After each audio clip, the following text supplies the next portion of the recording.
Assalamualaikum warahmatullahi wabarakatuh. Salam sejahtera.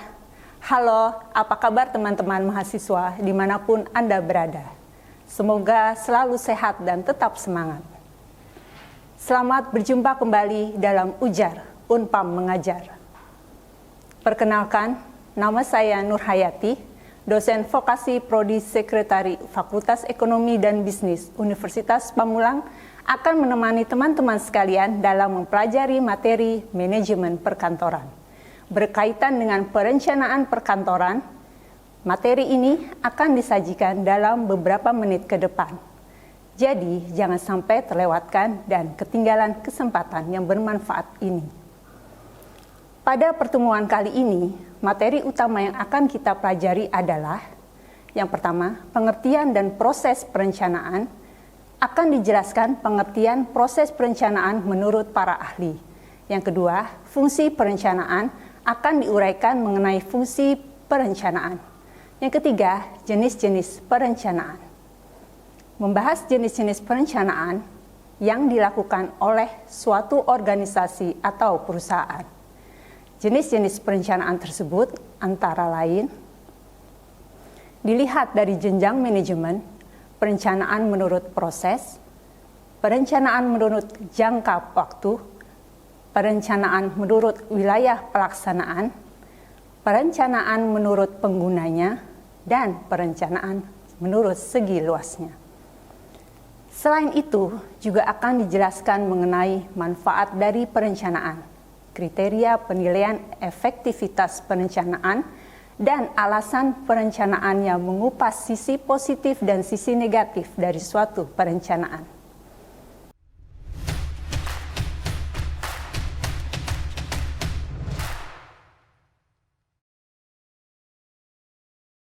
Apakah teman-teman mahasiswa pernah atau bahkan masih aktif dalam sebuah organisasi? Bagi yang menjawab ya, tentu kata perencanaan dalam praktiknya sangat berkaitan dengan organisasi tersebut. Karena setiap organisasi pasti memiliki perencanaan. Hal yang pertama dilakukan oleh pimpinan organisasi adalah menyusun perencanaan. Apa yang akan dicapai dalam jangka pendek ataupun jangka panjang. Sebagai contoh, merencanakan suatu kegiatan atau proyek untuk tahun depan atau untuk masa yang akan datang. Harus direncanakan mulai dari awal tahun. Menurut teman-teman, apakah perencanaan itu penting? Dan apakah teman-teman memahami arti kata perencanaan dengan baik? Begitupun dengan fungsi dan jenis-jenis perencanaan. Untuk menjawab pertanyaan tersebut, ikutilah program ini sampai akhir. Pengertian dan proses perencanaan. Perencanaan merupakan proses penetapan tujuan dari suatu organisasi, strategi pencapaian tujuan organisasi, serta langkah-langkah teknis yang dilakukan sehingga tujuan organisasi tersebut dapat tercapai. Namun, terkadang orang sering tidak menyadari betapa pentingnya perencanaan dan cenderung melakukan suatu tanpa perencanaan. Dalam suatu organisasi atau perusahaan, seseorang manajer pasti melakukan perencanaan pada semua tingkatan, walaupun lingkup rencananya berbeda sesuai dengan tingkatan manajerialnya. Kendati rencana yang disusun berbeda, setiap manajer harus mengkoordinasikan rencananya dengan divisi lainnya di dalam perusahaan agar rencana yang bersifat lebih luas tidak terjadi kontradiksi penetapan tujuan antar divisi. Dengan memilah lingkup rencana tersebut per divisi, bertujuan untuk menghubungkan antara aktivitas organisasi sehari-hari dengan pencapaian tujuan secara keseluruhan. Berdasarkan penjelasan di atas, dapat kita lihat pada tabel berikut bahwa masing-masing manajer menyusun rencana kemudian mengkoordinasikan dengan divisi lainnya sehingga perencanaan organisasi secara keseluruhan dapat tercapai. Menurut pendapat Kohn dan Cyril O'Donnell, perencanaan adalah fungsi seorang manajer yang berhubungan dengan memilih tujuan-tujuan, kebijakan-kebijakan, prosedur-prosedur, program-program dari alternatif yang telah ada. Selain itu, menurut pendapat Lewis, Allen, perencanaan adalah menentukan serangkaian tindakan untuk mencapai hasil yang diinginkan. Pendapat tersebut hampir sama dengan pendapat George R. Terry yang menyatakan bahwa perencanaan adalah memilih dan menghubungkan fakta dan membuat serta menggunakan asumsi-asumsi mengenai masa yang akan datang dengan menggambarkan dan merumuskan kegiatan-kegiatan yang diperlukan untuk mencapai hasil yang diinginkan. Dari pengertian perencanaan dapat dilihat dari 3 hal, yaitu yang pertama dari sisi proses, yang kedua dari sisi fungsi manajemen, yang ketiga dari sisi pengambilan keputusan. Dari sisi proses, perencanaan adalah proses dasar yang digunakan untuk memilih tujuan dan menentukan bagaimana tujuan tersebut akan dicapai. Dari sisi fungsi manajemen, perencanaan adalah fungsi di mana pimpinan menggunakan pengaruh atas wewenangnya untuk menentukan atau merubah tujuan dan kegiatan organisasi. Dari sisi pengambilan keputusan, perencanaan merupakan pengambilan keputusan untuk jangka waktu yang panjang atau yang akan datang, mengenai apa yang akan dilakukan, bagaimana melakukannya, bila mana dan siapa yang akan melakukannya, di mana keputusan yang diambil belum tentu sesuai, hingga implementasi perencanaan tersebut dibuktikan di kemudian hari. Mengingat pentingnya membuat perencanaan organisasi, maka perlu untuk mengetahui langkah-langkah dalam menyusun rencana agar lebih efektif, efisien, dan sistematis. Adapun langkah-langkah tersebut adalah sebagai berikut. Yang pertama, menentukan tujuan. Tujuan merupakan langkah pertama dalam menyusun rencana karena fungsi manajemen yaitu untuk mewujudkan tujuan. Yang kedua, menentukan tempat. Tempat yang dimaksud bukan tempat secara fisik, melainkan jalur yang ditempuh dalam menjalankan rencana. Apakah jalur tersebut sudah sesuai atau tidak? Yang ketiga, menyediakan alternatif. Tidak semua rencana berjalan dengan mulus. Jika rencana yang telah disusun menghadapi suatu kendala, maka yang harus dilakukan adalah dengan menentukan alternatif lain. Selanjutnya, yang keempat, membuat rencana turunan. Agar bisa menjalankan rencana utama dengan baik, maka perlu membuat rencana turunan. Sebagai contoh dari rencana turunan yaitu, jika kita ingin berlibur ke luar kota, maka kita perlu menentukan transportasi dan akomodasi yang akan kita gunakan. Yang kelima, membangun kerjasama. Kerjasama sesama rekan kerja perlu dibangun demi tercapainya tujuan. Dan yang keenam, menilai rencana.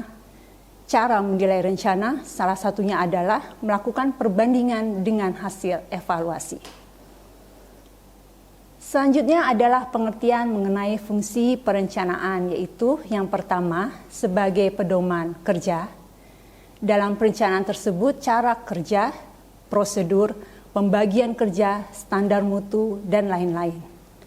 Yang kedua sebagai sarana pencegah penyimpangan. Dalam perencanaan terdapat standar kerja, standar mutu, penggunaan dana, fasilitas, dan lain-lain. Yang ketiga, sebagai sarana koordinasi. Dalam perencanaan terdapat pembagian wewenang dan tanggung jawab, juga posisi di lembaga atau organisasi, dan lain-lain.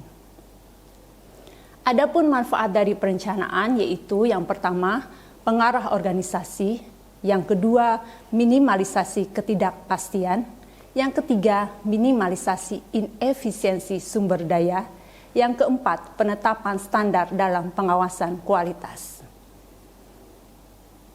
Selanjutnya adalah kriteria penilaian efektivitas perencanaan.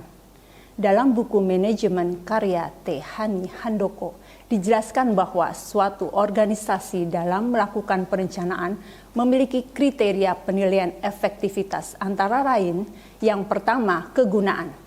Suatu rencana harus fleksibel, stabil, berkesinambungan, dan sederhana agar berguna bagi manajemen. Yang kedua, ketetapan dan objektivitas. Suatu perencanaan dapat tercapai jika proses penyusunannya didasarkan atas pemikiran yang objektif. Yang ketiga, ruang lingkup. Prinsip-prinsip kelengkapan, kepaduan, dan konsistensi perlu diperhatikan dalam membuat perencanaan. Yang keempat, efektivitas biaya. Perencanaan dilakukan jika dapat meningkatkan penghasilan dan jangan mengurangi biaya perencanaan. Kelima, akuntabilitas. Dua aspek akuntabilitas perencanaan yaitu yang pertama tanggung jawab atas pelaksanaan perencanaan dan yang kedua tanggung jawab atas implementasi rencana. Yang keenam, ketetapan biaya. Para perencana harus dapat membuat berbagai perencanaan dan tepat waktu. Dalam melakukan perencanaan, tidak hanya terdapat sisi positif, tetapi juga terdapat sisi negatif. Sisi positif dari penggunaan perencanaan yaitu 1. Planning menyebabkan kegiatan-kegiatan dilakukan secara teratur dan dengan tujuan tertentu. Yang kedua, planning menyebabkan pekerjaan yang tidak produktif diminimalisir. Yang ketiga, planning membantu penggunaan suatu alat ukur hasil yang dicapai. Yang keempat, memungkinkan digunakan fasilitas yang tersedia dengan sebaik-baiknya, menyebabkan biaya yang lebih murah. Yang kelima, planning memberikan pedoman tentang arah, motif, komunikasi, sehingga pekerjaan lebih efektif. Yang keenam, planning bisa dipergunakan untuk melihat hubungan-hubungan aktivitas dalam perusahaan hingga bisa meramalkan untuk segala penyelesaiannya, sehubungan dengan perubahan-perubahan yang terjadi. Yang ketujuh, planning memberikan landasan untuk pengawasan. Sebaliknya, sisi negatif dari penggunaan perencanaan yaitu yang pertama, karena planning berhubungan dengan masa yang akan datang, maka tidak dapat menentukan terjadinya sesuatu itu dengan pasti. Yang kedua, kadang-kadang planning didahului dengan suatu riset yang mendalam, membutuhkan biaya yang lebih besar. Yang ketiga, ada orang yang menginterpretasikan bahwa planning merupakan suatu cara kerja dengan paksaan tentang apa yang terjadi yang telah digariskan. Selanjutnya, kita akan membahas mengenai jenis-jenis perencanaan.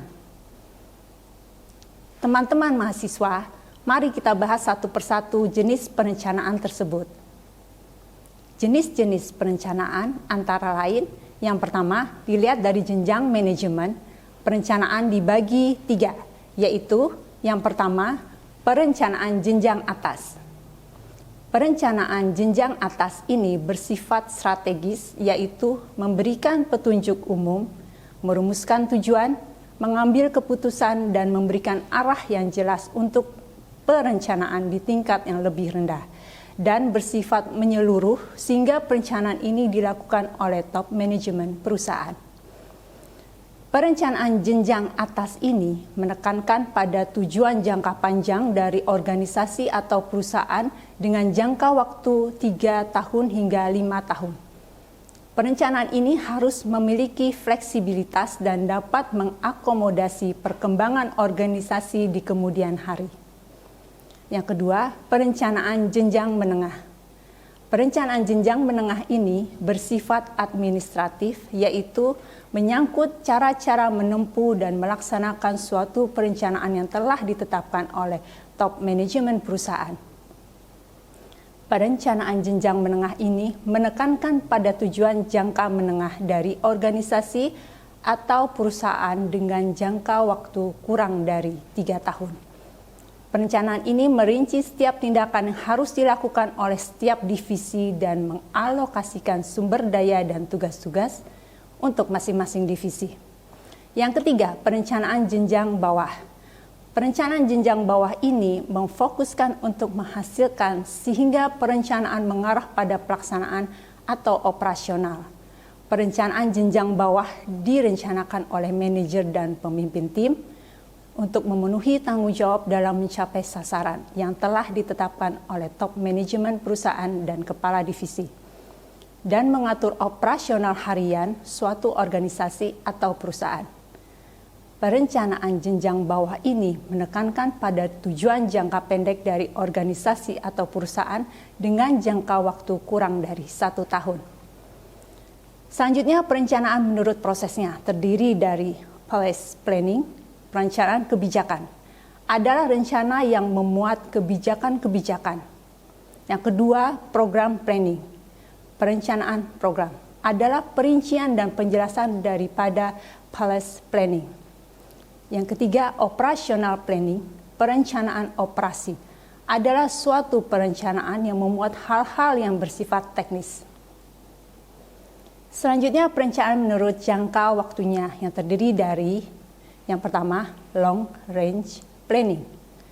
Long range planning adalah perencanaan jangka panjang yang dalam pelaksanaan yang membutuhkan waktu lebih dari 3 tahun. Yang kedua, intermediate planning. Intermediate planning adalah perencanaan jangka menengah yang waktu pelaksanaannya membutuhkan antara 1 hingga 3 tahun. Yang ketiga, short range planning. Short range planning adalah perencanaan jangka pendek yang pelaksanaannya membutuhkan waktu kurang dari 1 tahun. Selanjutnya, perencanaan menurut wilayah pelaksanaan terdiri dari yang pertama, national planning, adalah rencana yang diperuntukkan bagi seluruh wilayah negara. Yang kedua, regional planning adalah rencana untuk suatu daerah. Dan yang ketiga, local planning adalah rencana untuk suatu daerah yang sangat terbatas. Selanjutnya, perencanaan menurut penggunaannya terdiri dari yang pertama, single use planning. Single use planning adalah suatu perencanaan untuk sekali pakai saja. Yang kedua, repeat planning. Repeat planning adalah perencanaan yang dipakai secara berulang-ulang walaupun sudah dilaksanakan berkali-kali. Selanjutnya, perencanaan menurut segi luasnya terdiri dari yang pertama, general planning. General planning adalah suatu rencana yang dibuat secara garis besar dan menyeluruh untuk kegiatan kerjasama yang lebih luas. Yang kedua, special planning. Special planning adalah suatu rencana mengenai kegiatan khusus. Dari uraian mengenai jenis-jenis perencanaan di atas, dapat disimpulkan bahwa setiap organisasi atau perusahaan bisa jadi memiliki perencanaan yang berbeda. Namun perencanaan tersebut selalu dibuat dengan bertumpu pada pemikiran tentang kesuksesan organisasi atau perusahaan, di mana isi rencana tertuang dalam perencanaan.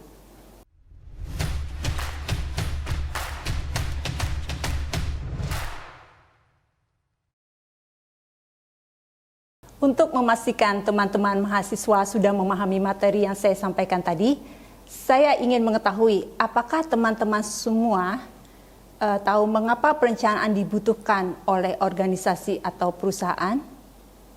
Saya tunggu jawaban teman-teman. Dan tetap semangat.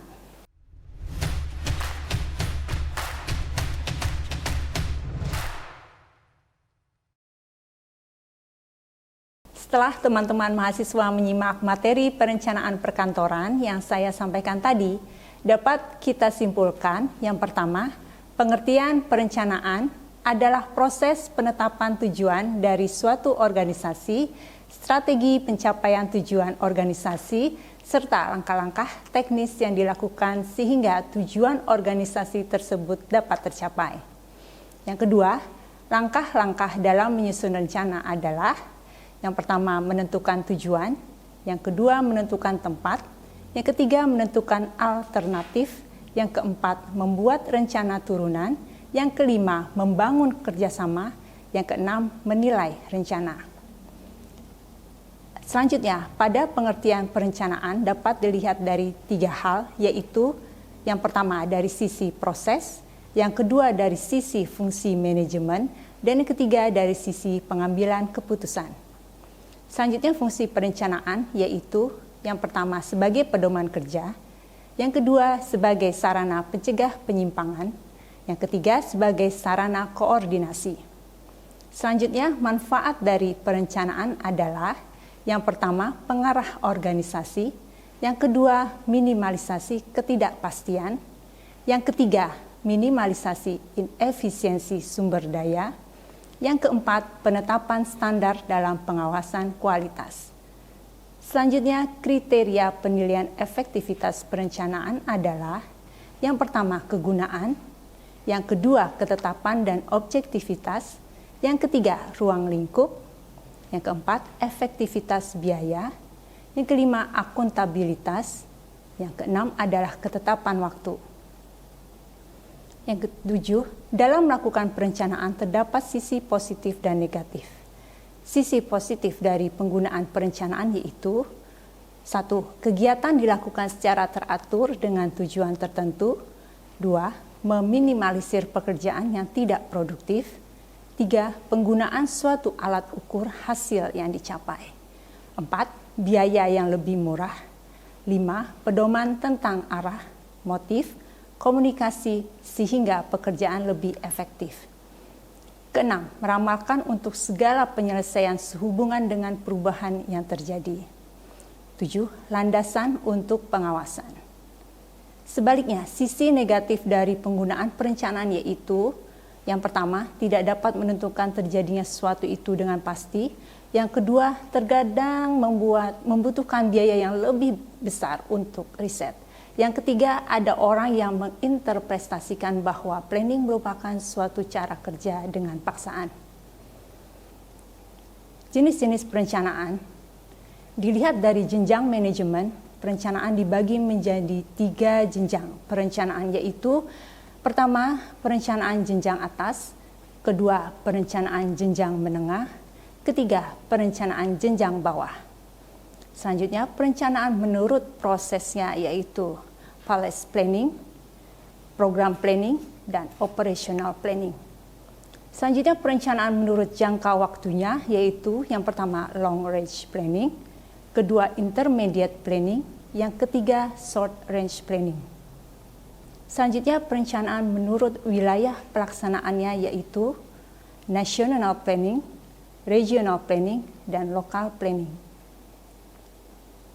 Perencanaan menurut penggunaannya yaitu terbagi 2, single use planning dan repeat planning. Selanjutnya, perencanaan menurut segi luasnya terbagi 2, general planning dan yang kedua spatial planning. Demikian yang dapat saya sampaikan, semoga bermanfaat. Terima kasih atas perhatiannya. Sampai ketemu di lain kesempatan. Wassalamualaikum warahmatullahi wabarakatuh. Vokasi bisa, vokasi hebat.